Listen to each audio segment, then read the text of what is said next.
Okay, look, it's a question for you. It's a legitimate question, and we're going to work our way through this. And then I'm going to end up making a point about gambling and cannabis. But is there a profession? I know you're going to think this is crazy, but it's a legitimate question. Is there a profession that you can say you care? And I mean really care. And maybe care isn't even the right word. I will say it's a concern of yours if that person in that profession gambles or uses cannabis. And I'm going to be a dork probably at some point and have no idea. Gummies, weed, I don't know what all. You'd get my point. Is it a concern? Can you name the profession that interacts with you or doesn't interact with you? That you have a concern, a legitimate concern, if they gamble or use cannabis. I don't know of a better way to set it up, to be honest. There. Keep that in mind.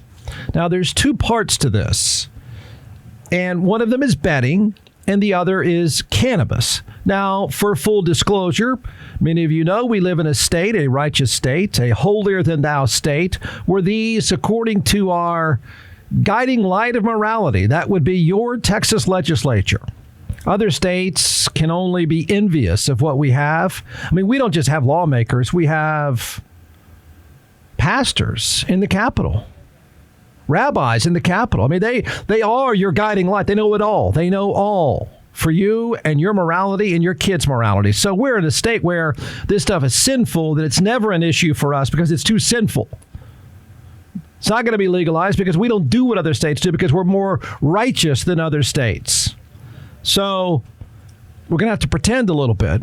But I know you're going to think it's crazy, but it's entirely possible that some people do gamble and some people do use cannabis. I know our guiding light at the Capitol would say no way, but some do. It's not going to be legalized here. I used to think that betting would be legalized in the state of Texas. I know marijuana will not be. No way, no how, forget it, let it go. I used to think that even this particular session, you might have gambling legalized, but I don't think that happens either. So let's keep moving forward. Is there a profession in which you're concerned that they gamble and or use cannabis? Now, backtrack to what happened this week with the NFL. The NFL... And I don't know why you care, and I'm going to make an argument that you shouldn't care, and the NFL shouldn't care. The NFL gambling is not just a byproduct of the NFL. It's not just some spin-off industry of the NFL. The NFL and the gambling industry are business partners. Just about 50-50 partners. Pretending otherwise is laughable, and it's a flat-out lie. So I said the day that several players were suspended for betting on their phones. Now, you could say, I don't think it's a great idea. I might agree with you. Just like you could say, I don't think it's a great idea if you smoke weed. I would probably agree with you there, too. But that's not the issue. The issue is much bigger than that. So the NFL suspends several players. I think the total ended up being 6. 4 of whom for the entire year and 2 others for a certain period of time because they were making bets. Now, the NFL, it's against the rules, just like in the very righteous, moral state of Texas. I mean, we are so much much moral than anyone else. Like I said, they just envy us because they don't have a legislature like we do that is just this bastion of morality that guides us everywhere. But the players have been suspended, and I think I said at the time, this is a waste of time and a waste of energy, and the NFL is going to walk itself into a bigger problem. Yeah, rules are rules. Yes, you did tell them not to do it, right.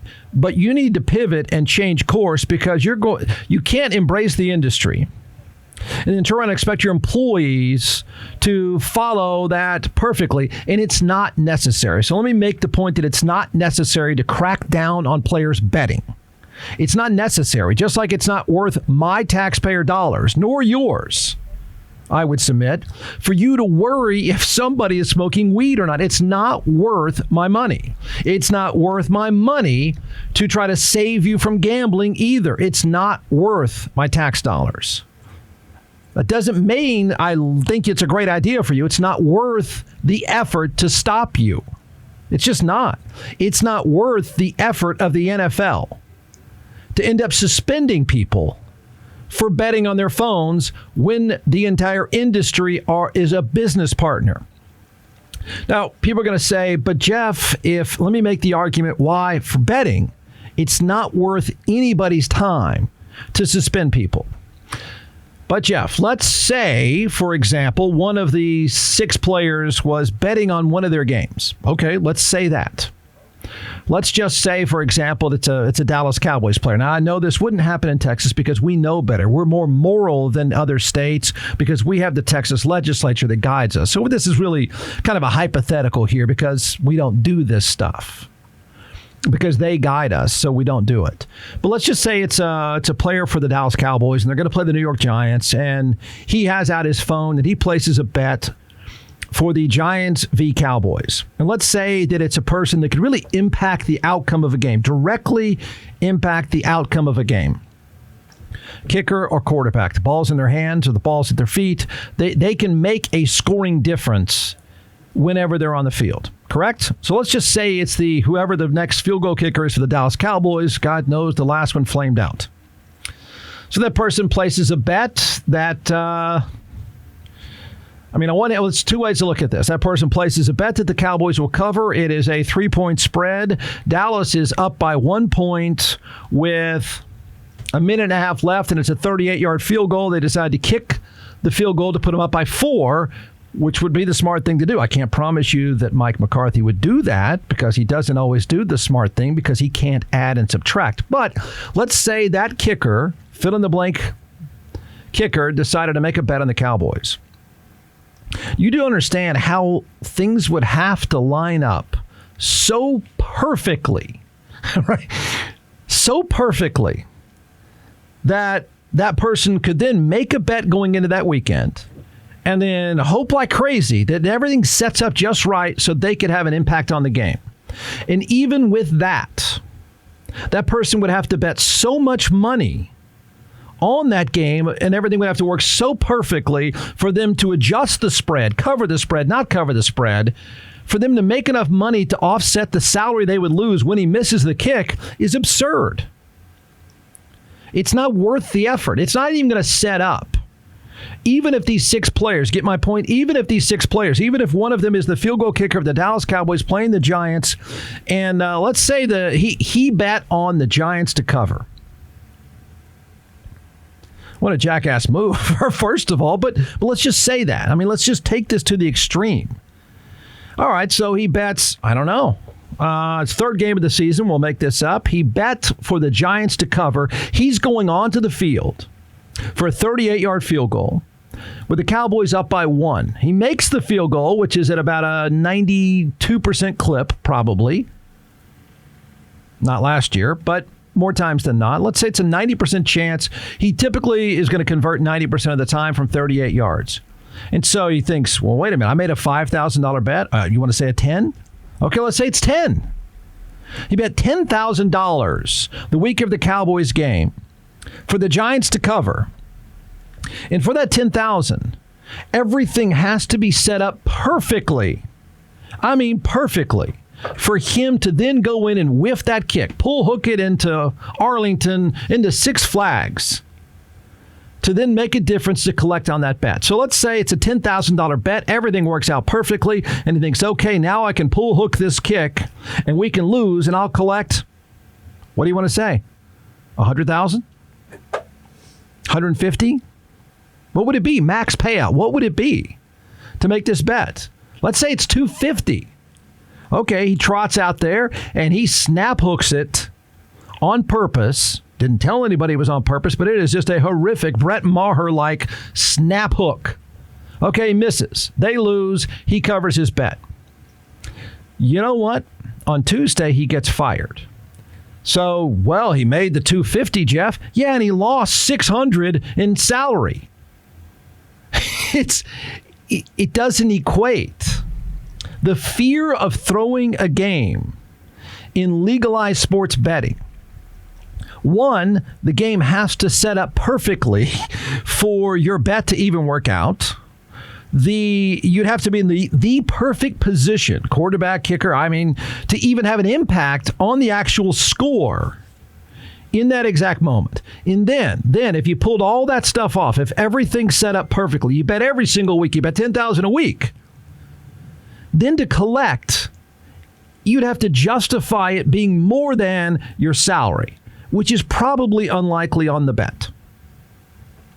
You're going to make more making the kick and keeping your job than you would in a legal sports bet collecting. Right? There. It's all above board. There's not that much incentive. No. The incentive doesn't work to throw games. It's not there.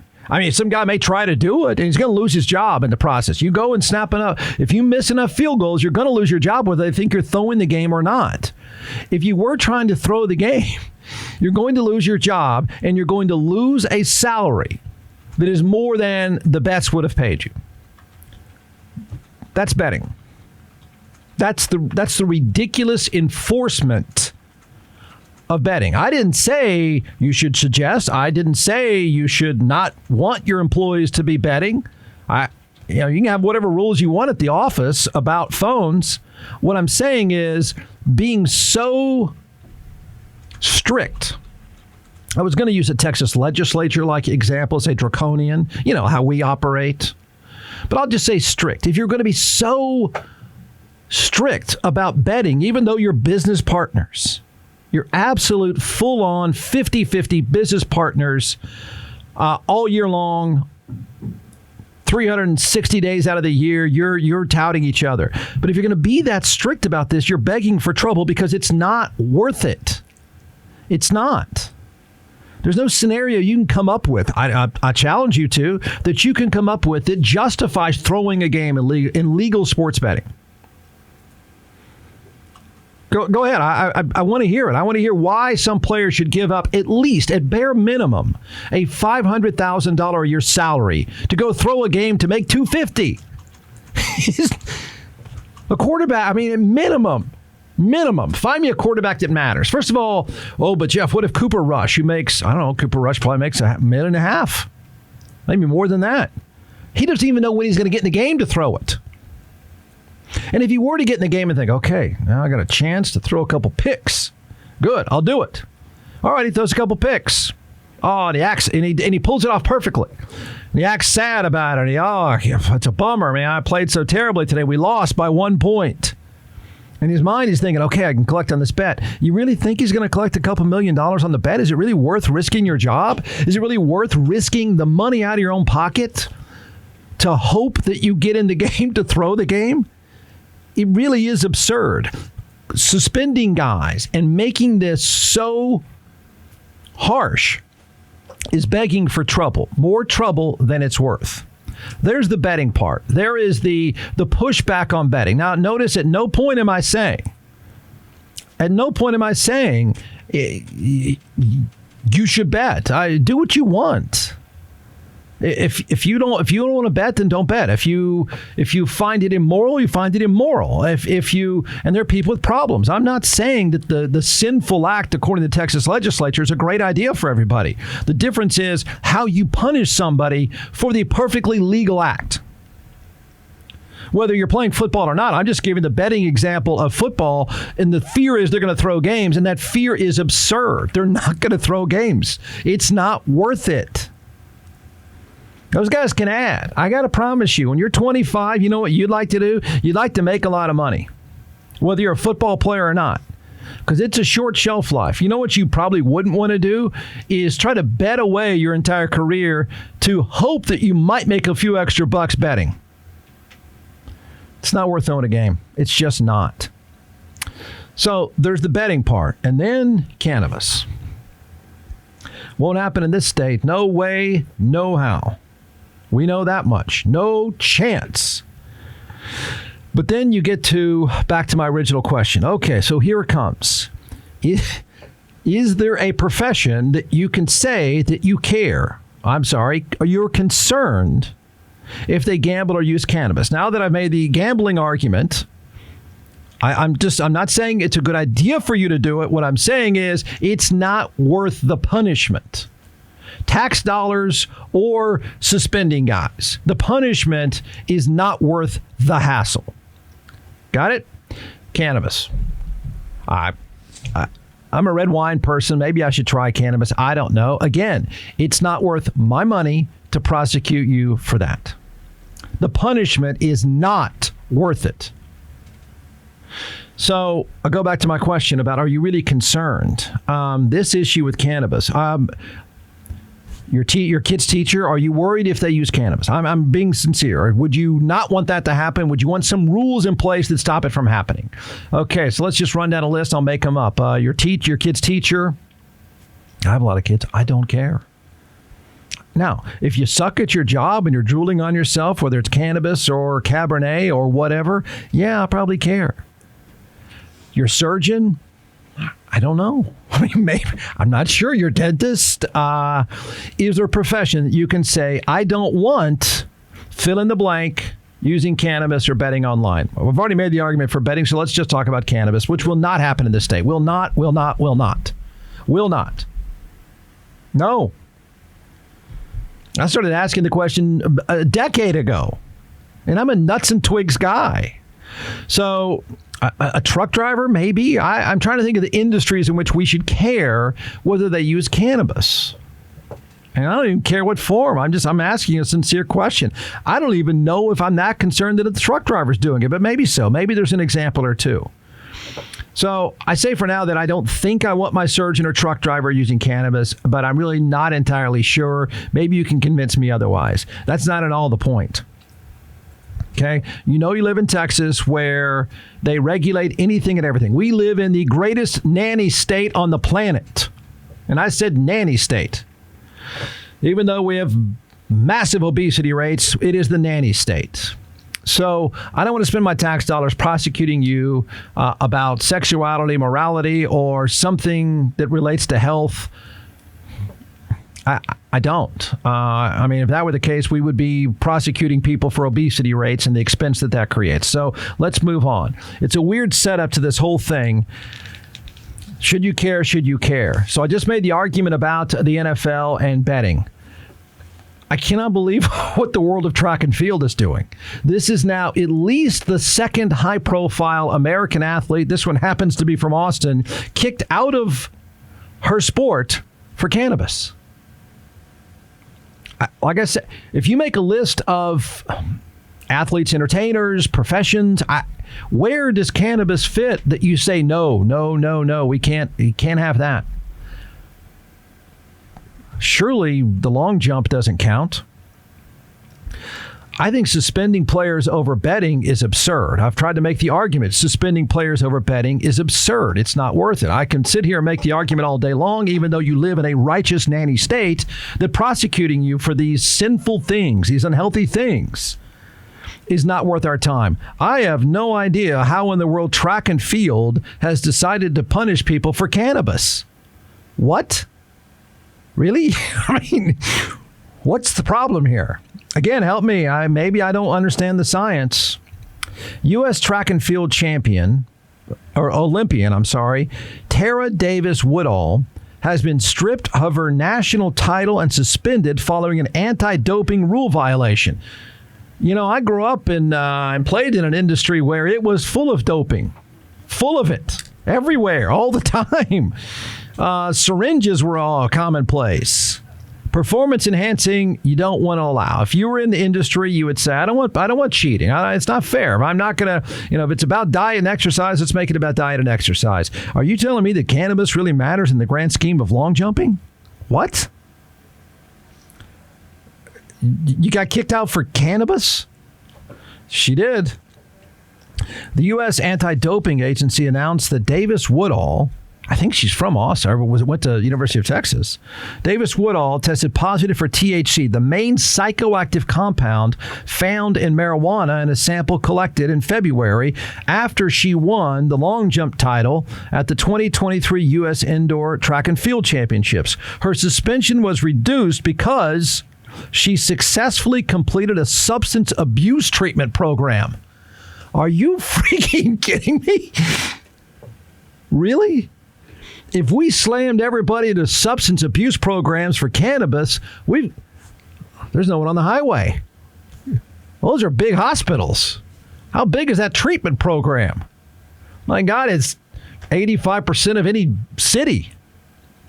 I'm going to correct that because the legislature's fixed that. You wouldn't be so immoral. They fixed that. But in other states, they've got this problem. She had to go through a substance abuse program after she won the long jump for cannabis. Oh, okay. All jokes aside, I know you're going to do this Cheech and Chong thing, right? How exactly would cannabis help her in the long jump? Okay. Her suspension was reduced. Good gosh. She competed the 2020 Tokyo Olympics and finished 6th. Davis Woodall is the latest track and field star to face an anti-doping violation. Remember, now this happened right before the Olympics. I know the arguments. I get them. Well, Jeff, the rules are the rules. What I'm saying is the rules are dumb. The rules are a waste of time. The rules are not worthy of the punishment is not worth it. There's no reason to be punishing you, the taxpayer, with taxpayer dollars, and there's no reason to punish football players for doing something legally, and it's absurd for the world of track and field to keep kicking people out for cannabis. It's absurd. You're losing talent. Right before the Olympics, remember, Sha'Carri Richardson tested positive for marijuana, and this was within, I think, 30 days, and so she couldn't go to the Olympics. So now, a long jump record holder, and I don't know, there may be an allegation that they're, discriminating against younger women. I don't care. I don't care about that part. Can you imagine that? So she is suspended and not going to do her profession, her job. I assume she gets paid now to do this until she goes through a substance abuse program for cannabis. You get my point. I hope you get my point. If you disagree, feel free. Have at it. I maybe I don't understand the psychoactive benefits of cannabis and how it would relate to driving a truck, removing your spleen or your wisdom teeth, or teaching your kids, or betting in a locker room, or the long jump. Maybe I'm missing out on something, but you get the whole picture. None of this is worth the crackdown.